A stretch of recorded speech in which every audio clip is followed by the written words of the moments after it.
Hello everyone, welcome to vibrant life with శిల్ప.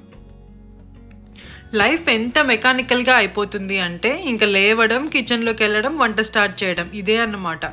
అంటే నాకైతే అనిపిస్తుంది లేచిన తర్వాత కనీసం ఒక 5 to 10 minutes మన కోసం మనం స్పెండ్ చేసుకునే టైం ఉంటే బాగుంటుంది అని.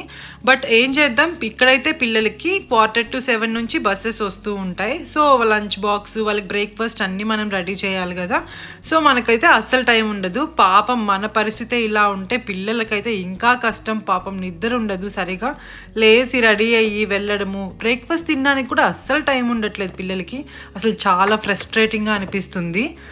మొత్తానికి నేనైతే లంచ్ బాక్స్లోకి చికెన్ ఫ్రై ఇంకా చపాతీ ప్రిపేర్ చేశాను. ఇంట్లో వర్క్ అంతా అయిపోయాక ఒకసారి ప్యాటియోలోకి వచ్చి చూశాను. వెదర్ అయితే ఎంత బాగుందో, వర్షం పడుతూ ఉంది, క్లౌడీగా చల్లగా బాగుంది. మరి ఇంత మంచి వెదర్లో మనం ఒక మంచి కాఫీ తాగితే ఎంత బాగుంటుంది. సో ఇప్పుడు కాఫీ తాగుతున్నాను. నైట్ నేను ఈ డబుల్ బీన్స్ సోక్ చేసి పెట్టాను. యాక్చువల్గా ఇవి నేను వెజిటేబుల్ బిర్యానీ కోసమని తీసుకొని వచ్చాను. ఇవి నేను తీసుకొచ్చి 1 year అవుతుంది. 1 year నుంచి నేను ఫ్రిడ్జ్లో అలానే పెట్టాను. ఎందుకంటే ఇదివరకు నేను వెజిటేబుల్ బిర్యానీలో ఇవి నేను యూజ్ చేసినప్పుడు కొంచెం ఒగరు అనిపిస్తూ ఉన్నాయి. సో అందుకని నేను తర్వాత యాడ్ చేయకుండా అలానే పెట్టున్నాను. ఇంకా చాలా రోజులు అయింది కదా ఇవి అని సోక్ చేసి బాయిల్ చేశాను. ఇవి బాయిల్ చేసిన తర్వాత కూడా కొంచెం ఇలానే ఉన్నాయి, కొంచెం ఒగరుగానే అనిపిస్తుంది. కానీ దీని టేస్ట్ మాత్రం ఎలా ఉంది అంటే, పనస గింజలు ఉంటాయి కదా, అంటే జాక్ ఫ్రూట్ ఉంటుంది కదా, లోపల మనం అందులో ఉన్న గింజల్ని మనం బాయిల్ చేసుకొని తింటే ఎలా ఉంటుంది టేస్ట్, సిమిలర్గా నాకు అదే టేస్ట్ అనిపించింది. బాగున్నాయి, స్నాక్గా మనం తీసుకోవచ్చు. అండ్ ఇవి మన హెల్త్కి కూడా చాలా మంచిది. నేను అబ్జర్వ్ చేసింది ఏంటి అంటే, ప్రతి ఇంట్లో ఎవరో ఒకరు పిక్కీ ఈటర్స్ ఉంటారు. అంటే ఇదొద్దు, నాకు అదొద్దు, మనం ఏదైనా హెల్తీగా ఇవ్వాలని వాళ్ళకి ట్రై చేసినా కూడా వాళ్ళు వద్దు అని అంత ఇష్టంగా అయితే వాళ్ళు తినరు. చాలా కష్టంగా వాళ్ళకి బలవంతంగా పెట్టాల్సి ఉంటుంది. మా ఇంట్లో మా పాప పిక్కీ ఈటరే అని చెప్పొచ్చు. ఇదొద్దు అదొద్దు అంటుంది. బట్ ఏదో ఒకటి చేసి హెల్తీగా ఇవ్వడానికే ట్రై చేస్తూ ఉంటాను. అసలు మార్నింగ్ వీళ్ళకి బ్రేక్ఫాస్ట్ చేయడానికి కూడా టైం ఉండదు. ఈ స్కూల్స్ వల్ల 6:45 వీళ్ళకి బస్సెస్ రావడం స్టార్ట్ అవుతాయి. 5 minutesలో బ్రేక్ఫాస్ట్ తినమంటే అంత మార్నింగ్ ఎవరికైనా కష్టమే కదా తినడానికి, ఈవెన్ మనకైనా కూడా.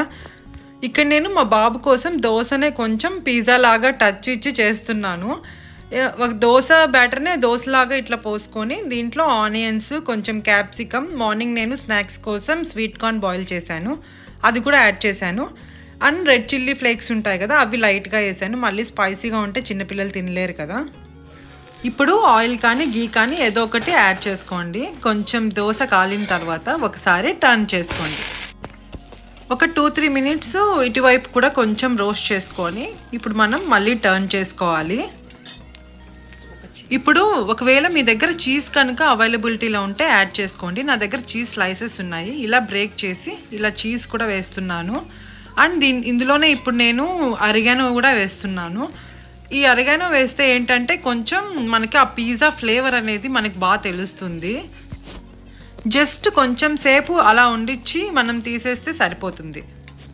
ఎప్పుడూ రెగ్యులర్గా ఒకేలా కాకుండా కొంచెం డిఫరెంట్గా ట్రై చేస్తే పిల్లలు కూడా ఇష్టంగా తింటారు. అండ్ మనము ఓన్లీ దోశ ఇంకా చట్నీ డైలీ చేస్తూనే ఉంటాం కదా, ఇందులో మనం వెజిటేబుల్స్, కార్న్ ఇంకా ఆనియన్, చీజు ఇవన్నీ యాడ్ చేయడం వల్ల వాళ్ళకి చాలా ఫిల్లింగ్గా ఉంటుంది. కొన్ని విటమిన్స్ కూడా వాళ్ళ బాడీకి అందుతాయి.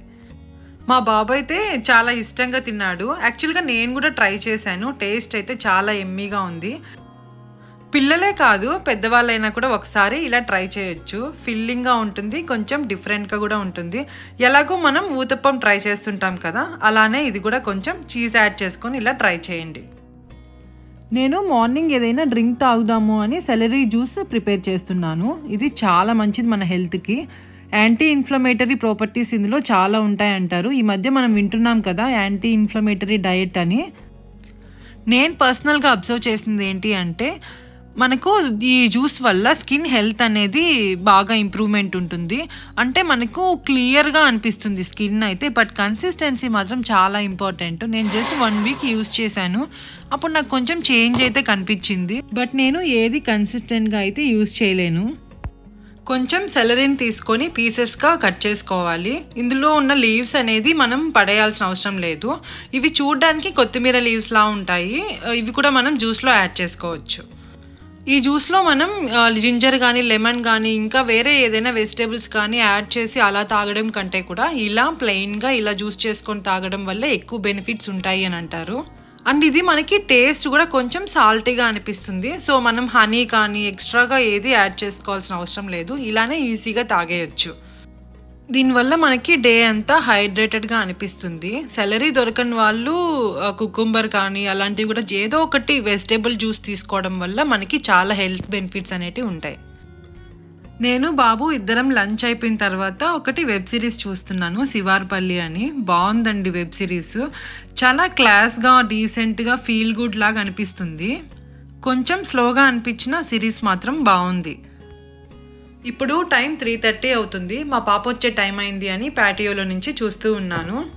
ఇది వరకు పికప్ కోసం నేనే వెళ్ళేదాన్ని, బట్ ఇప్పుడు మా పాప బాబుతో కష్టం, వద్దులే మమ్మీ నేనే వచ్చేస్తాను అంటుంది. జస్ట్ 2-3 మినిట్స్ వాక్ అంతే గేట్ దగ్గర నుంచి. ఈ రోజుటికి తనకి 100 days అయిందనమాట స్కూల్ స్టార్ట్ అయ్యి. సో ఏదో DIY చేసుకొని వచ్చింది. అంటే వీళ్ళు 100 days ఆఫ్ స్కూల్ని సెలబ్రేట్ చేసుకుంటారు, 100th డేని. ఏదో ఒక DIY కానీ ఇట్లా క్రాఫ్ట్స్ కానీ ఏదో ఒకటి చేపిస్తూనే ఉంటారు. ఇలా చేస్తే పిల్లలకి కూడా క్రియేటివిటీ అనేది పెరుగుతూ ఉంటుంది. మా పాపకి ఏదైనా క్రియేటివ్గా ఏదో ఒక క్రాఫ్ట్స్ కానీ DIYs కానీ ఇలా చేయడం చాలా ఇంట్రెస్ట్. ఏదో ఒకటి ఇంట్లో ఉన్నప్పుడు ట్రై చేస్తూనే ఉంటుంది. వెదర్ బాగుంది కదా అని కొంచెం రిఫ్రెషింగ్గా ఉంటుందని బయటకు వచ్చాను. ఎన్ని రోజులు అవుతుందో ఇలా బయటకు వచ్చి. అసలు వెదర్ చల్లగా ఉండడం వల్ల ఇంట్లో నుంచి బయటకే రావట్లేదు. ఇంకా నైట్ డిన్నర్ కోసం ఇడ్లీ ఇంకా సాంబార్ ప్రిపేర్ చేశాను. ఇంట్లో చిన్నపిల్లలు ఎవరైనా ఉన్నప్పుడు ఇలా మనం పప్పు ఏదైనా బాయిల్ చేసుకుంటాం కదా, ఇలా ముందుగానే కొంచెం సపరేట్గా తీసి పెట్టుకోండి. మనం సాంబార్ చేసుకున్న తర్వాత ఆ సాంబార్ని ఇందులో కొంచెం యాడ్ చేసుకుంటే అంత స్పైసీగా అనిపించదు. పిల్లలు ఎక్కువ క్వాంటిటీ ఆఫ్ కర్రీని ఈజీగా తినగలరు. ఇది ఒక్కటే కాదు, మనం ఏదైనా సరే వెజిటేబుల్స్తో కర్రీస్ అలా చేసుకుంటాం కదా, వాళ్ళ కోసం సపరేట్గా తీసి పెట్టుకుంటే వాళ్ళు ఈజీగా తినగలరు. మళ్ళీ వాళ్ళ కోసం సపరేట్గా చేయాల్సిన అవసరం కూడా ఉండదు. ఈవినింగ్ డిన్నరు ఇంకా క్లీనింగ్ అంతా అయిపోయిన తర్వాత రోజ్మెరీ ఆయిల్ ప్రిపేర్ చేశాను. ఇది వరకు నేను రోజ్మెరీ వాటర్ ఎలా ప్రిపేర్ చేసుకోవాలో వీడియో షేర్ చేశాను. ఆ వీడియో లింక్ నేను డిస్క్రిప్షన్లో ప్రొవైడ్ చేస్తాను. ఇక్కడ నేను కోకోనట్ ఆయిల్ యూస్ చేస్తున్నాను. దీని ప్లేస్లో మీరు ఏ ఆయిల్ అయినా యూస్ చేసుకోవచ్చు. ఆల్మండ్ ఆయిల్ కానీ సిజమీ ఆయిల్ కానీ ఆలివ్ ఆయిల్ కానీ ఏదైనా మీరు హెయిర్కి యూజువల్గా ఏదైతే అప్లై చేసుకుంటారో ఆ ఆయిల్ మీరు యూస్ చేసుకోవచ్చు. ముందుగా మనం స్టవ్ మీద ఒక గిన్నె పెట్టుకొని కొంచెం హీట్ అయిన తర్వాత ఒక గ్లాస్ కోకోనట్ ఆయిల్ ఇక్కడ మనం యాడ్ చేసుకోవాలి. ఈ ప్రాసెస్ అంతా మనం సిమ్లోనే పెట్టుకొని చేసుకోవాలి. ఆయిల్ కొంచెం హీట్ అయిన తర్వాత నేను ఒక గ్లాస్ కోకోనట్ ఆయిల్కి ఈ రోజ్మెరీ లీవ్స్ అనేది ఒక 2 స్పూన్స్ నేను ఇందులో యాడ్ చేస్తున్నాను. అండ్ ఇందులో 1 స్పూన్ మెంతులు కూడా యాడ్ చేసుకోండి. మనం ఫ్లేమ్ని సిమ్లోనే పెట్టుకొని 10 to 15 మినిట్స్ వరకు బాయిల్ చేసుకోండి. ఇక్కడ నేను డ్రై రోజ్మెరీ లీవ్స్ యూస్ చేస్తున్నాను. మీకు ఒకవేళ ఫ్రెష్ రోజ్మెరీ లీవ్స్ కనుక అవైలబిలిటీలో ఉంటే అవైనా యూస్ చేసుకోవచ్చు. రోజ్మెరీ లీవ్స్ హెయిర్ గ్రోత్కి చాలా బాగా హెల్ప్ అవుతాయి. ఇది మనం కన్సిస్టెంట్గా ఒక 2-3 మంత్స్ యూస్ చేస్తే మనకి రిజల్ట్ అనేది డెఫినెట్గా మనం అబ్జర్వ్ చేస్తాం. మీకు ఆయిల్ అప్లై చేసుకునే టైం లేదు అంటే రోజ్మెరీ వాటర్ అయినా యూస్ చేసుకోవచ్చు.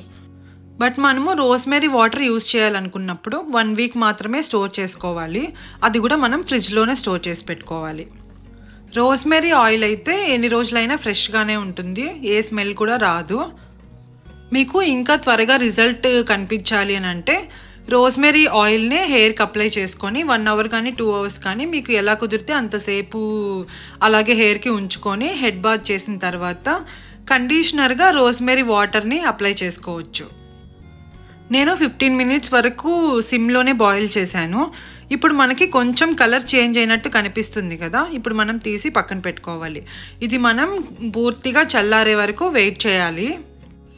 ఇప్పుడు నేను ఇది నైట్ ప్రిపేర్ చేస్తున్నాను కదా, మార్నింగ్ నేను ఇది వేరే దాంట్లోకి ఫిల్టర్ చేసుకొని ట్రాన్స్ఫర్ చేసుకుంటాను.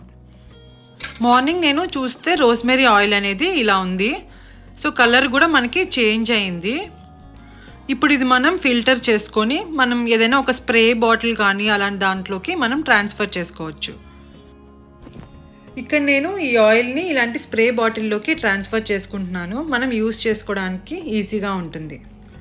ఈ ఆయిల్ని మనం నార్మల్గా హెయిర్ ఆయిల్ యూస్ చేస్తాం కదా, అలాగే యూస్ చేసుకోవచ్చు అండ్ ఎన్ని రోజులైనా స్టోర్ చేసుకోవచ్చు. ఈ ఆయిల్ మన హెయిర్ గ్రోత్కి బాగా హెల్ప్ అవుతుంది అండ్ చాలా సింపుల్గా కూడా చేసుకోవచ్చు. ఈ వీడియో మీ అందరికీ నచ్చింది అనుకుంటున్నాను. నచ్చితే లైక్ చేయండి, ఛానల్కి సబ్స్క్రైబ్ చేసుకోండి. Thank you so much for watching.